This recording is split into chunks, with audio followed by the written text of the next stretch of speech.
Bom dia. Tudo bem com vocês? Perceberam que eu não sou Moisés, né? Ufa. Gente, é um prazer estar aqui com vocês essa manhã. Temos a oportunidade de ouvirmos, aprendermos um pouquinho mais e recapitularmos aquilo que estudamos ao longo dessa semana. Antes de mais nada, eu queria convidar você para que feche seus olhos, curva sua fronte, pois iremos falar com Deus.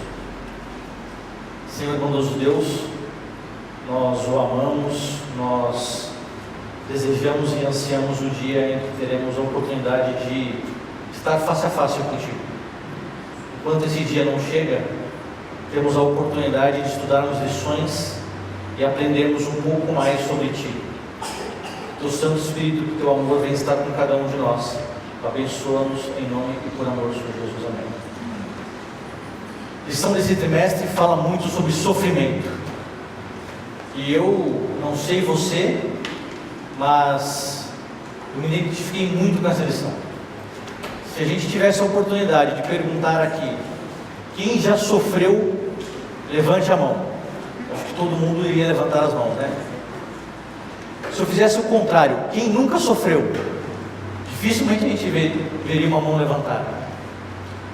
Eu acho que independente das esferas de nossas vidas, em algum momento a gente passou por alguma situação ou de perda, ou de dor, ou de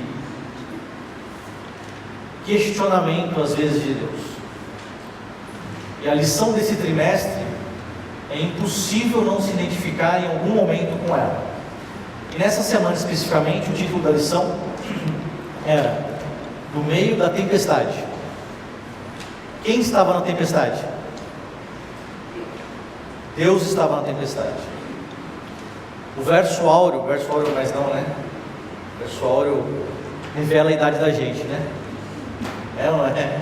Mas o verso para memorizar dizia: Onde estavas tu quando eu lançava os fundamentos da terra? Dízimo, se tens entendimento. Sabe, essa aqui é uma pergunta retórica que Deus estava fazendo para quem? Para Jó. Eu quando olhei a lição do trimestre, a gente faz às vezes uns julgamentos, né? E eu olhei e falei assim, poxa, um trimestre inteiro falando sobre Jó, isso aqui é tema para 3, 4 semanas, né? Mas agora que vai chegando no finalzinho, dá vontade de dizer o contrário, né? Será que não dá para esticar um pouquinho mais? A lição do trimestre inteiro abordou diversos aspectos da vida de Jó, do seu sofrimento, da sua esposa, dos seus amigos. E agora, mais para o final, nós começamos a ver Deus aparecendo novamente. Deus aparece nos capítulos iniciais e volta a aparecer agora nos capítulos finais do livro de Jó.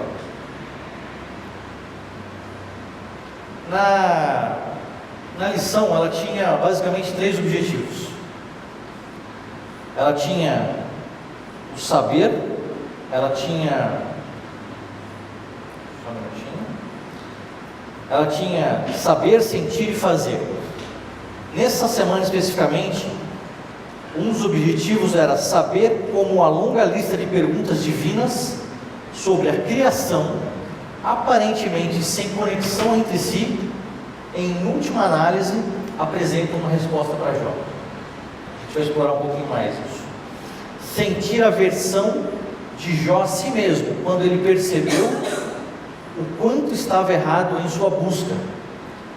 E, por último, a lição dessa semana nos motiva a abandonar as nossas concepções de quem é Deus e de como Ele precisa resolver nossos problemas. Eu vou repetir essa última fala aqui porque achei sensacional. Abandonar as nossas concepções de quem é Deus e de como Ele precisa resolver os nossos problemas. Você já parou para prestar atenção quantas vezes a gente gosta e às vezes a gente quer exigir que Deus se enquadre naquilo que a gente acha que ele tem que fazer? Já percebeu isso? É como se, metaforicamente, é como se Deus fosse um funcionário nosso e tivesse à nossa disposição para fazer aquilo que a gente quer. Quando eu falei que eu me identifico muito com essa lição que fala sobre sofrimento,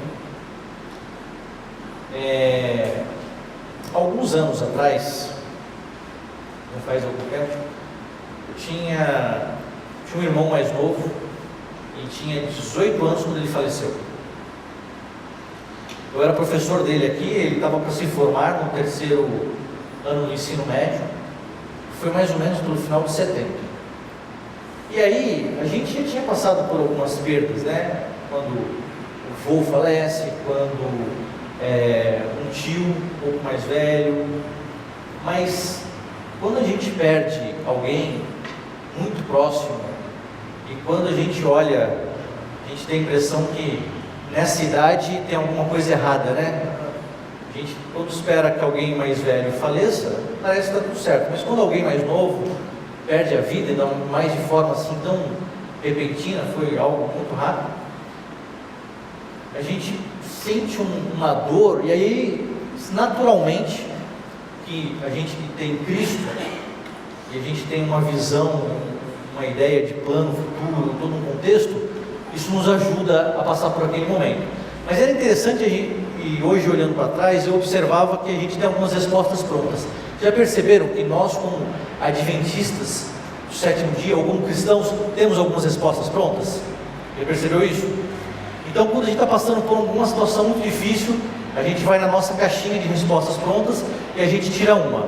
E uma delas, às vezes, é essa aqui: foi melhor assim. Já ouviram isso aí? Foi melhor assim? Aí a gente olha, né? Tudo bem, naquele momento a gente não vai falar, mas depois você começa a pensar um pouco melhor e você fala assim: foi melhor assim para quem? Para quem?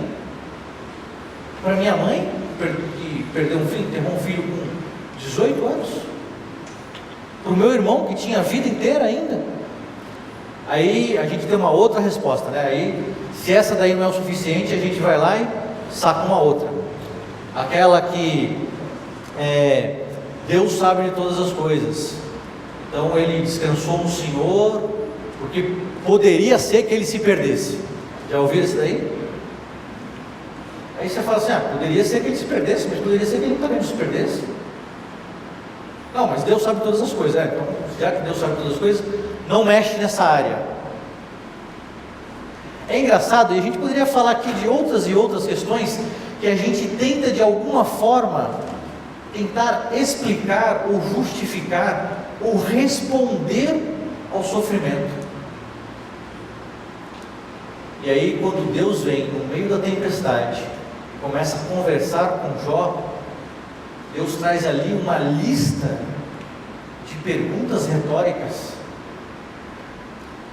E eu não sei se você teve, mas assim, se você leu em profundidade a lição, se você leu todas as perguntas, você começa a perceber, eu não sei você, mas eu me senti assim: quem sou eu para questionar alguma coisa de Deus? Você teve esse sentimento? Deus começa a dizer assim, em algum momento: olha, você estava presente quando eu lancei os fundamentos do mundo? Você acompanhou todas as coisas que passaram nos momentos de criação, quando eu dava a minha palavra de ordem, as coisas começavam a se criar, matéria onde não existia passava a existir, e as coisas começaram a se formar?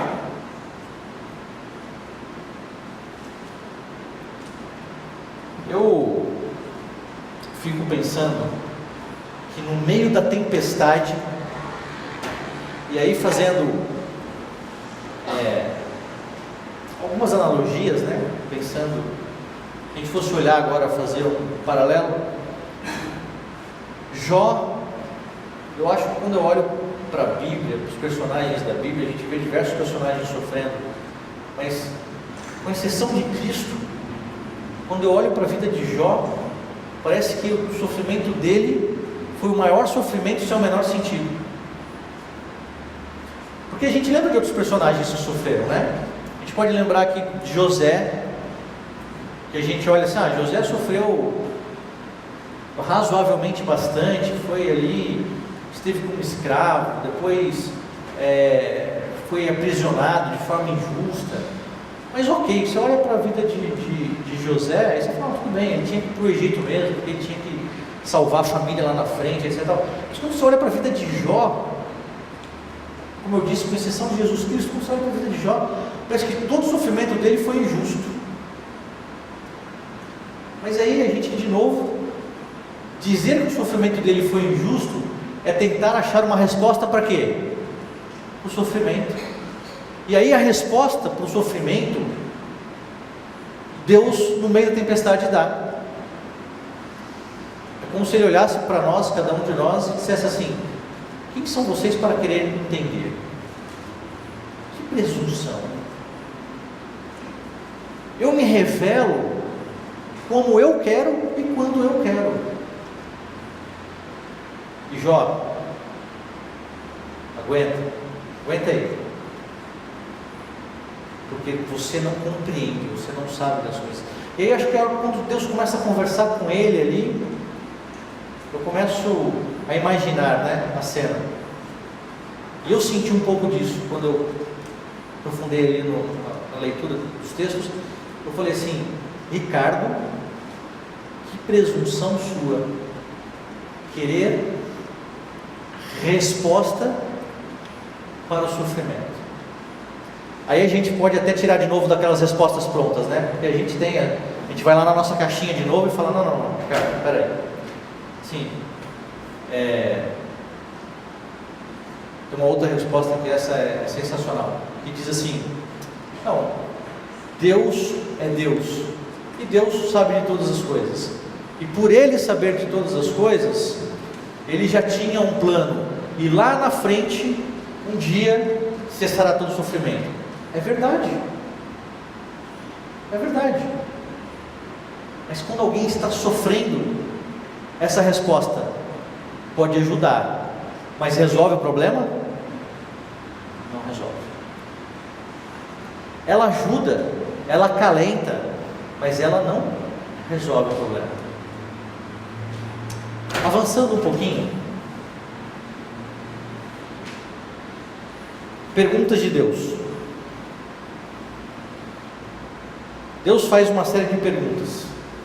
Ele faz perguntas porque elas são uma forma eficaz de nos fazer pensar sobre a nossa situação, nos fazer confrontar a nós mesmos, nos ajudar a resolver problemas e chegar a conclusões adequadas. As perguntas de Deus são um artifício retórico para ajudar a alcançar pessoas com a verdade. A gente não precisa ler todas as perguntas que estavam lá na lição de segunda-feira, mas vamos só recapitular algumas delas. Gênesis 3:11, a história ali é de Adão e Eva. E aí Deus pergunta o que para Adão? Quem te fez saber que estava o quê? Nu? Percebe? Eu acho que Adão não tinha caído a ficha. Essa é outra expressão que revela a nossa idade, né? Caído a ficha. Acho que Adão não tinha ainda a completa percepção do que estava acontecendo.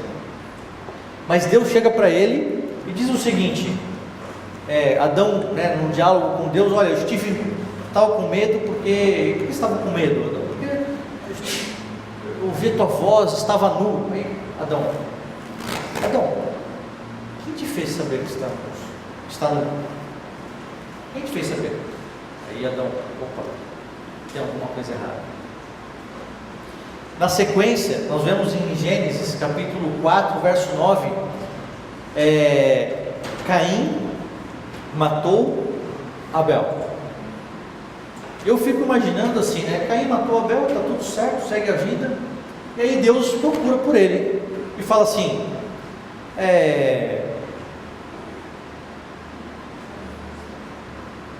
onde está teu irmão? O que você fez? Cadê teu irmão? E é interessante, né? A gente às vezes age exatamente como ele, né? Já percebeu que algumas vezes a gente tenta argumentar com Deus? Já percebeu? É interessante assim, eu não tenho filhos ainda, né? Pode ser que eu não tenha, não sei, mas depois de 9 anos de casado, a esposa começa a falar um pouco mais sobre isso. Espero que ela não esteja vendo o vídeo aqui em algum momento. Mas é interessante que a criança, ela sabe quando está errada, sabe ou não sabe? Gente, é impressionante. Vejo aqui bastante avós, né? Alguns, bastante pais. Eu estava esses dias na casa de uma amiga e o filhinho dela estava fazendo 1 ano de idade. Olha só, criança completando 1 ano de idade. E ele foi perto do rack, perto da televisão, e tinha uma caixinha de som ali. E estavam todos os brinquedos dele pela sala. Ele estava brincando. Mas ele levantou, ele foi até a caixinha, e ele começou a mexer na caixinha, quase jogando a caixinha no chão. Aí, gente, Felipe, aí não pode. Veja, tem 1 ano de idade. Aí ele olhou e voltou a brincar com os brinquedos. Passou 1 minuto, 2 minutos, lá onde ele estava, de novo com a caixinha, brincando. Felipe, aí não, aí ele olhou assim, sentou. Gente, eu fiquei impressionado, porque aí passou mais 1 minuto, ele estava lá na caixinha, olhando, mas ele não estava mexendo, ele estava olhando para a gente, olhando para a caixinha. 1 ano de idade, não consegue nem andar. Ele tinha levantado assim, estava ali mexendo. Aí a gente conversando, se distraiu, daqui a pouco escuta um barulho. O que aconteceu? A caixinha foi para o chão. Agora, se ele, sem grandes complexidades de pensamento, o ser humano ali ainda em formação, desafia os pais, a quem se julga ali como autoridade naquele momento, imagine nós, com as nossas vidas, com os nossos sofrimentos, com os nossos problemas, se não fazemos um questionamento de Deus o tempo todo. E mais do que isso, muitas das vezes nós sabemos que estamos errados. Sabemos ou não sabemos? Sabemos. Quando nós estamos errados, nós sabemos que nós estamos errados. Mas nós insistimos em o quê? Contra-argumentar com Deus.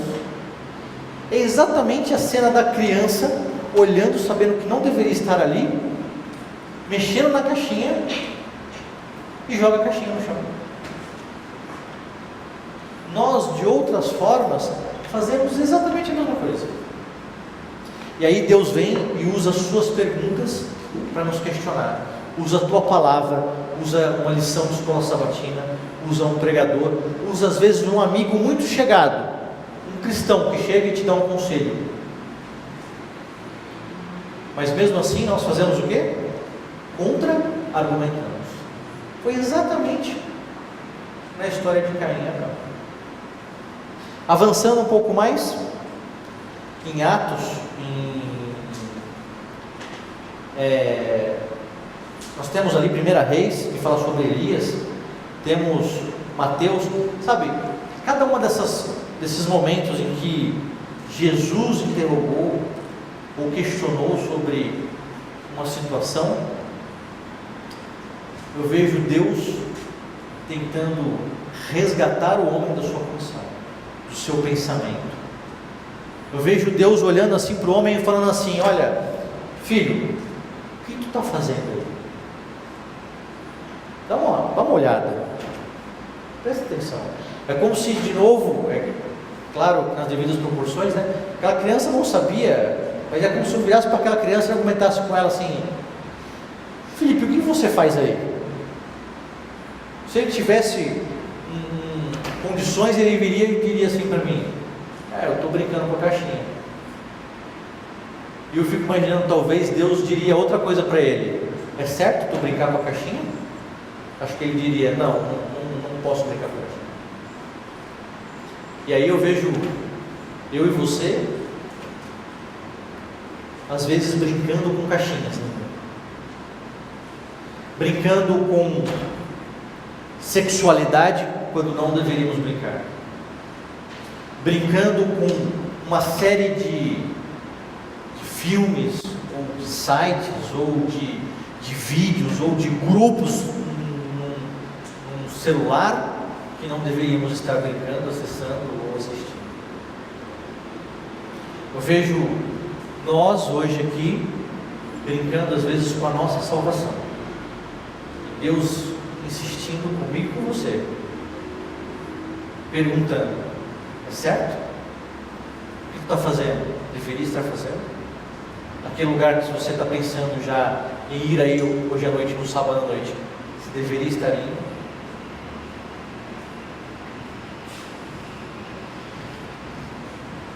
O Senhor como Criador. Na parte de terça-feira, em Jó 38, Deus faz uma série de perguntas.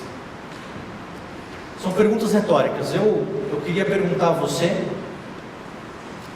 que deu uma estudada aprofundada na lição, que tipo de perguntas você de repente extraiu, ou você anotou, ou você sentiu que de alguma forma apontavam ali Deus como Criador, e que propósito ela tinha ali no diálogo?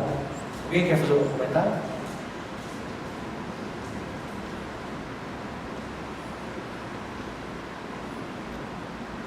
O verso 39 diz: será que é você que dá de comer as leoas, mata a fome dos leãozinhos? Sensacional, né? Deus falando, Jesus usou essa mesma metáfora quando falou dos passarinhos lá, né? Mais alguém? Elmer? Pô, posso falar pessoalmente. Tem algum comentário, Elmer? Tudo bem, Ricardo, eu acho o seguinte: se a gente pegar as perguntas, as justificativas todas que os amigos de Jó deram para ele no momento do sofrimento, e você vê as perguntas que Deus fez para Jó, elas são razoavelmente semelhantes. Eu fiquei perguntando o seguinte: na situação que Jó se encontrava, uma pergunta dessa, no que aliviou o sofrimento dele? As perguntas que Deus fez, o que explicou o sofrimento que ele tinha? A princípio nada. As perguntas que Deus fez, o que justificou o sofrimento que Jó estava passando? Absolutamente nada. O grande ponto é exatamente esse. Para um sofrimento injustificado, não tem explicação. O sofrimento de Jó não tem explicação, porque não tem causa e efeito. Jó era justo, começou o primeiro capítulo de Jó. Jó era justo. O que ele fez para merecer? O grande problema é que existia uma luta violenta. Toda a luta do cosmos entre o bem e o mal caiu sobre a figura de Jó. Caiu sobre Jó. É isso que a gente precisa entender, é isso que eu preciso entender. Então, de repente, Jó, ele sofreu na carne toda a luta do bem e do mal. Foi em cima dele. Então, não tem justificativa do sofrimento dele. Só que Deus começou a usar essas perguntas retóricas. Daí eu acho que Jó entendeu que o sofrimento dele não é justo, não era justo. Mas, em cima dele estava toda a briga cósmica, entendeu? E Deus era acima disso tudo, e ele estava permitindo, porque sabia que Jó era fiel a Deus. Então é muito difícil a gente tentar racionalizar. Não, viu, essas perguntas todas justificaram o sofrimento que ele estava tendo. Não justificaram. Agora, o que justificou? Justificou o poder de Deus, o poder de criação de Deus. Deus é maior, Deus sabe, Deus está acima de tudo.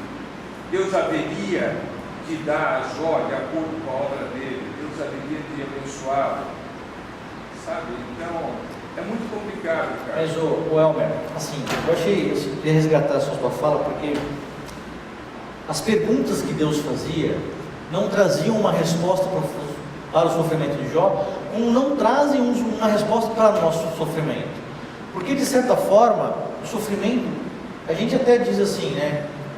E aí, fazendo um link que você comentou, porque quando a gente vê, parece que uma pessoa próxima da gente, que a gente conhece o contexto da vida dela, e ela é acometida de uma doença, de uma situação ruim, ou de um acidente, até perde a vida, que talvez seja a pior das consequências de uma situação, de sofrimento, a gente olha e fala assim, poxa, isso aconteceu com aquela pessoa. Mas parece que quando a gente vê alguém que é mal, ou que está desperdiçando a vida, que está cometendo crimes, que a pessoa perde a vida e morre, parece que é justificável.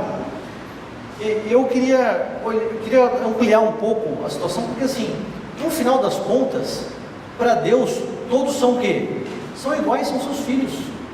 Se a gente for olhar, só um minutinho, Rafa, se a gente for olhar, as respostas, as perguntas de Deus, elas não se encaixam, e aí a gente amplia o quadro, a gente fala, não, mas tem um conflito cósmico, mas ainda assim, não responde às perguntas do sofrimento. Por que não? Porque quando a gente olha na profundidade, a gente volta para aquela minha primeira fala, quando eu falei aqui, quando eu comecei a falar da lição aqui hoje, a gente quer enquadrar Deus num formato que a gente possa de fato conseguir minimizá-lo, mas Deus é muito maior e muito mais amplo do que isso. Nós queremos pegar 6.000 anos da história desse mundo, e às vezes 100 anos da história da nossa vida, e querer encaixar numa complexidade de eternidade, e isso não se enquadra. E aí é por isso que a gente vai buscar, sem dúvida, um quadro maior do conflito cósmico. Fala. A minha pergunta é um pouco parecida com a dele, só que é um pouco diferente no sentido. Quando a gente vê os amigos de Jó fazendo afirmações sobre ele, que provavelmente ele estaria errado, e que Deus é todo poderoso, Deus é justo, que não são afirmações incorretas, mas fora de contexto, como a gente viu na lição passada, quando Deus responde a Jó, dá-se a entender, pelo menos eu vejo assim, que Deus está dando razão para os amigos dele. Porque assim, os amigos deles não falaram besteira, eles falaram assim, Deus é todo poderoso, Deus sabe tudo, e talvez é possível que você esteja em pecado, porque Deus é justo, Deus condena o mal e etc. E quando Deus responde, Deus não fala assim, olha, então pessoal, o Jó aí, ele não está merecendo isso aí, só que ele também não é justo, ele está sofrendo. Tudo bem que Deus não explicou, porque Deus explica se ele quiser também, mas eu não vejo assim Deus falando, olha, Jó está certo, e vocês estão errados, apesar de estarem usando bons argumentos. É porque Deus não queria, de repente, dar uma resposta para os amigos de Jó, e tampouco para Jó. Olha só, Rafa, no finalzinho da lição tem uma parte que diz assim, o que somos nós comparados a Deus? Isso no finalzinho da lição de terça-feira. Última frase lá. Ela traz exatamente essa pergunta. O que somos nós comparados a Deus? Quem é o Ricardo? Quem era Jó? Quem eram os amigos de Jó comparado a Deus? A primeira resposta que vem, eu não sei na sua cabeça, mas na minha é assim, nada. Nada, não sou nada. Eu, os meus títulos, minha educação, minha vida acadêmica, meu trabalho, meu dinheiro, né? É absolutamente o quê? Nada.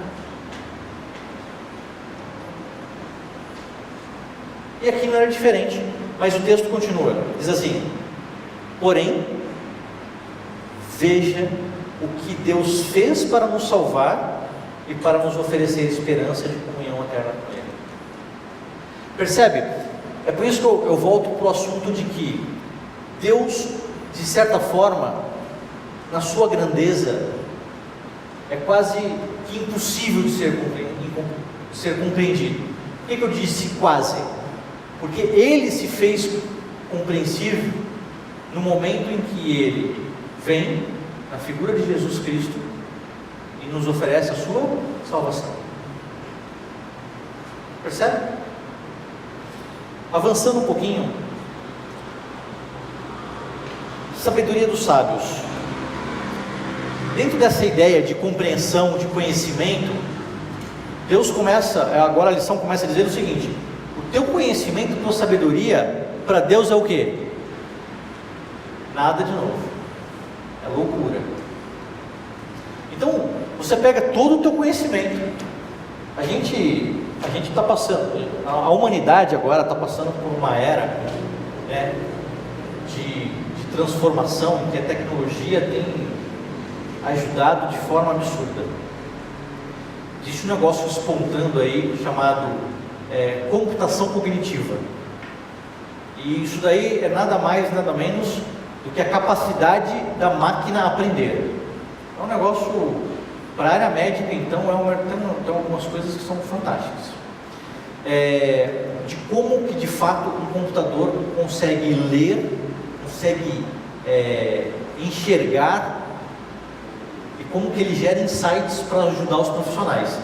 E quem está mais se beneficiando, ou não mais se beneficiando, mas uma das áreas que mais tem tirado insights é a área médica, por conta da quantidade de artigos, de atualização que o médico precisaria para conseguir ficar atualizado. Mas enfim, e aí eu fico pensando, quando eu vejo o ser humano avançando de forma absurda, que todo esse conhecimento, Deus olha e diz assim, fico imaginando a figura de Deus com um sorriso e dizendo: filho, isso é absolutamente nada.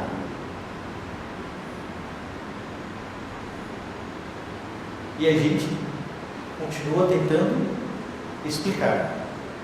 A gente continua tentando, a gente, ser humano, né? A humanidade continua tentando explicar coisas que são inexplicáveis. Por que são inexplicáveis? Porque Deus quis assim? Sim. Mas essa resposta, Ricardo, ela é muito simplista. Eu esperava algo mais profundo. Mas é porque Deus quis. Aquilo que Deus quis, Ele revelou. Aquilo que Deus não quis, Ele não revelou. Tentar explicar a Deus é como se talvez um passarinho estivesse voando, parasse aqui na janela e ele, na visão dele, tentasse explicar o que ele está vendo aqui para os seus amigos passarinhos. É exatamente isso. Arrependendo-se no pó da terra.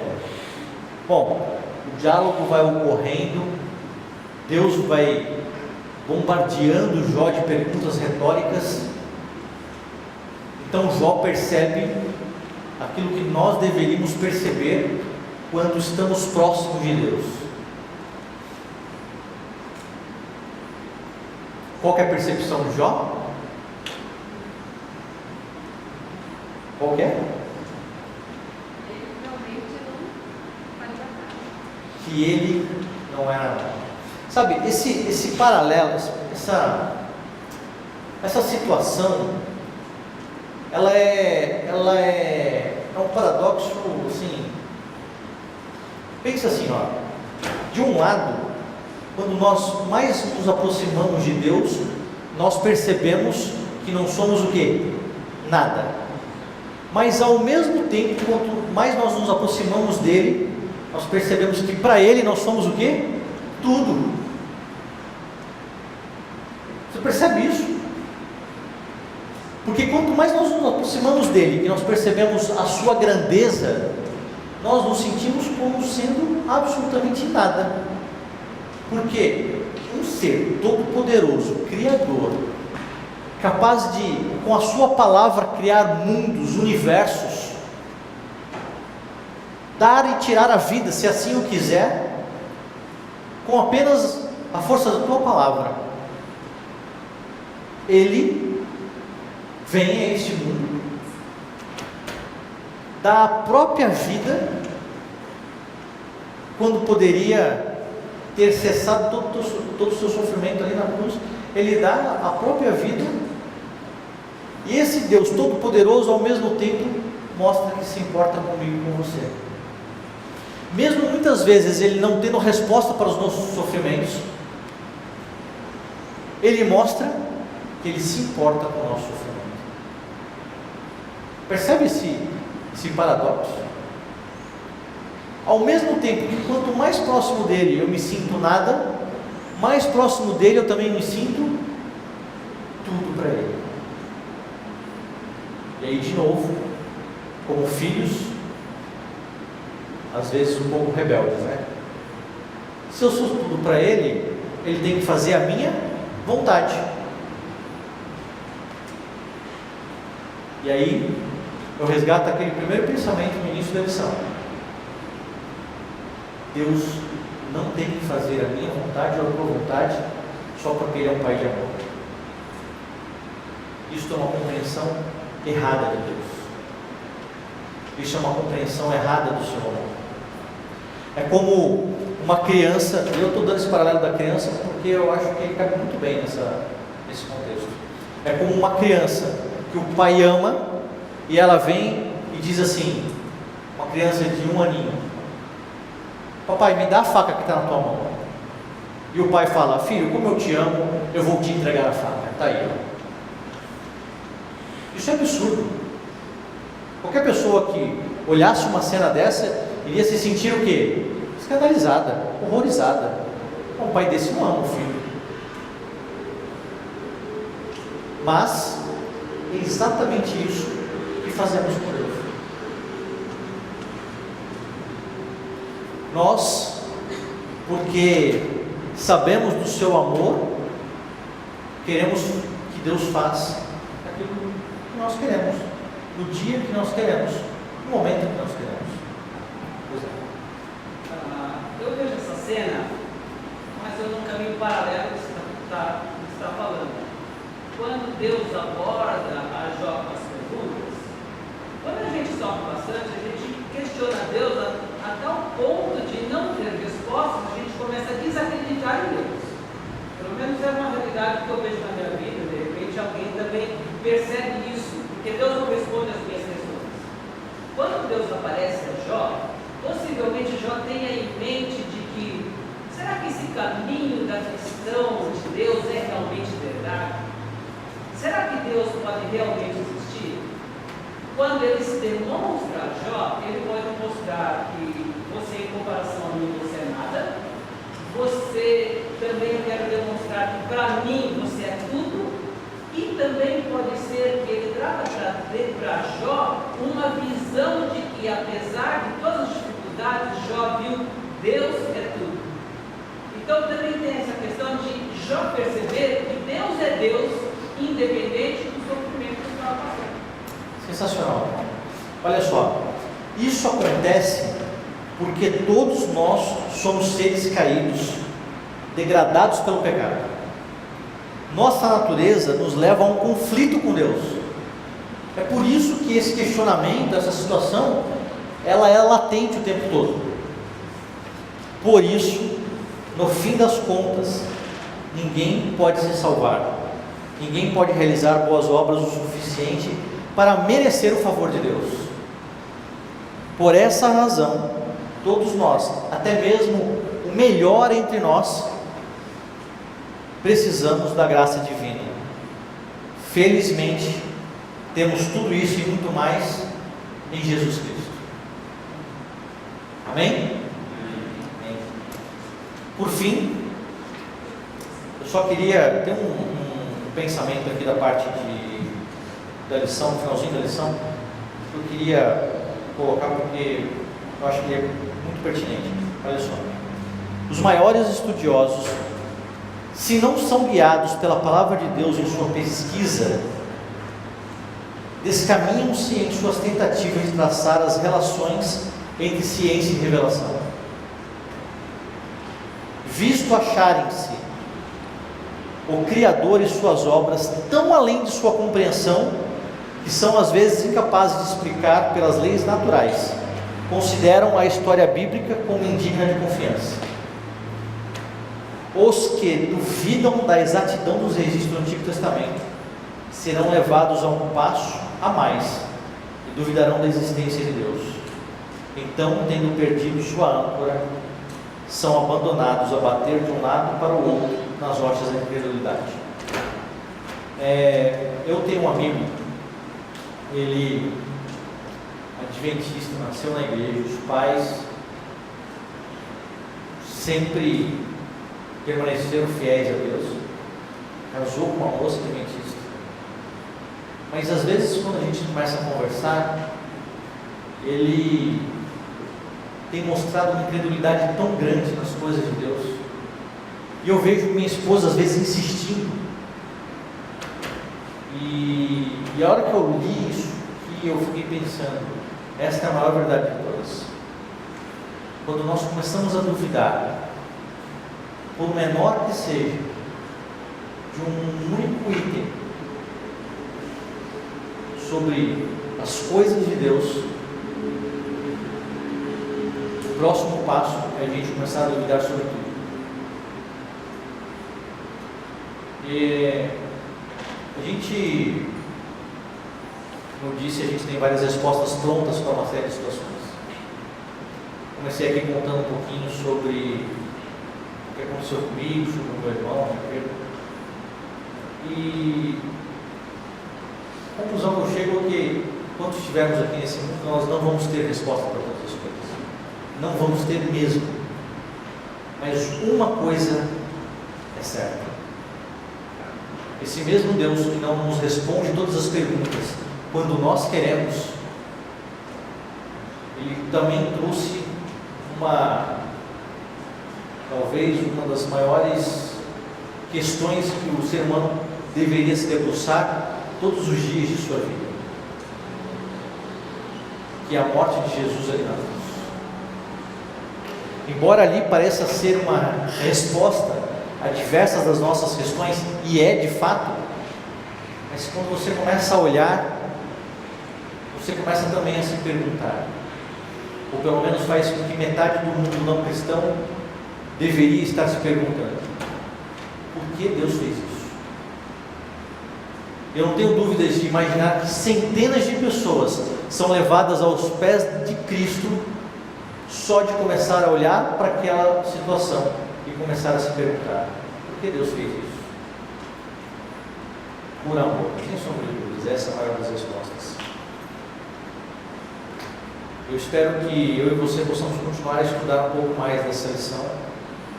Temos poucas semanas até o final do trimestre, mas sem sombra de dúvidas, às vezes muitas das nossas ansiedades, das nossas inquietações, elas são acalentadas pelas coisas que estudamos aí. Alguém tem algum comentário final? Para a gente fazer a oração final e encerrar? Alguém?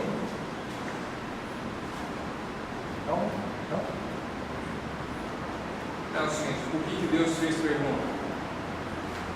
É que nem, já que você falou de filho, então a adolescência é quando o filho checa todos os valores dos pais, para eles construir os valores deles. Por que o adolescente é um ser que a gente conhece um bicho bom, o que quer que seja? Porque enquanto o teu filho é pequeno, você fala: você vai para essa roupa, agora você vai comer isso, agora você vai para a cama, agora você vai para lá. Então a criança segue os teus valores. O adolescente, ele põe em xeque de você todos os teus valores, para ele construir os valores dele. Se eles não fizerem isso, se enquanto nós adolescentes não pusermos em xeque os valores dos nossos pais, a gente passa a ser adultos e maduros dependentes da vontade do pai, sem verdades próprias. Então, a diferença entre as perguntas que os amigos fizeram e que Deus fez foi mais ou menos isso. Quando eu passo para você eu falo para você um valor, o valor que eu passo para você é um valor externo ao seu. Quando eu faço uma pergunta para você e levo você a pensar, você vai chegar à conclusão de valores e passam a ser seus. Então, por esse motivo que Deus não explicou nada, Deus passou a perguntar para ele, colocar pontos para ele pensar, e ele entendeu os valores vindo através do conhecimento dele.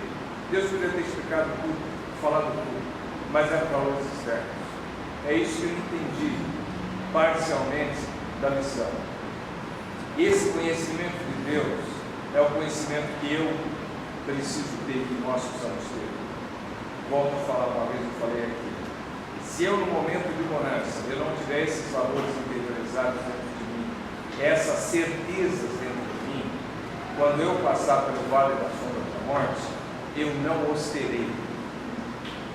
Então a fé, a gente desenvolve no período de bonança, não no período onde você passar pelo sofrimento. Então, eu entendo isso. Deus perguntou para que Jó entendesse a grandiosidade de Deus, que apesar do sofrimento dele, que era injustificado, Deus sabia que estava acima de tudo. E se Deus permitiu, é porque Deus, na sua sabedoria, tinha um propósito maior. Por mais terrível que fosse para Jó, por mais terrível que isso possa ser para nós. É isso que eu entendi. Eu resgato aquilo que a gente leu no início da lição. Precisamos sair daqui, depois que nós conversamos, sabendo que a longa lista de perguntas divinas sobre a criação, aparentemente sem conexão entre si, em última instância, pode apresentar uma resposta a Jó. Sentir a aversão que Jó teve quando ele percebeu o quanto estava errado em sua busca. E por último, abandonar as nossas concepções de quem é Deus e de como Ele precisa resolver os nossos problemas. Vamos levantar e orar?